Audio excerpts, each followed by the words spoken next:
Hello, good morning বন্ধুরা। সকাল সকাল তোমাদের লঙ্কা দেখালাম। তো যাই হোক, এখন আমি সকালবেলার ব্রেকফাস্ট করে এখন আমি রান্না করব কি সেটাই। তো আজকে গোটা গোটা পটল কেটে নিয়েছি।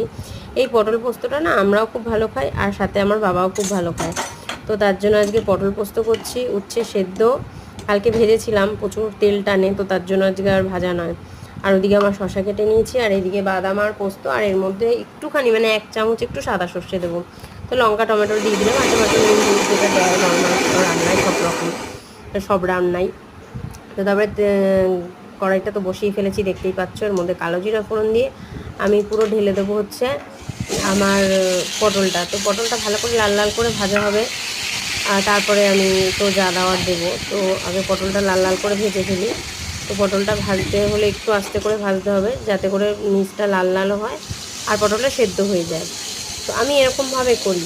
তো ওইদিকে দেখো পোস্তটা বাটা হয়ে গেছে। পোস্তটা তো খুব একটা কষানোর সেরকমভাবে ব্যাপার নেই।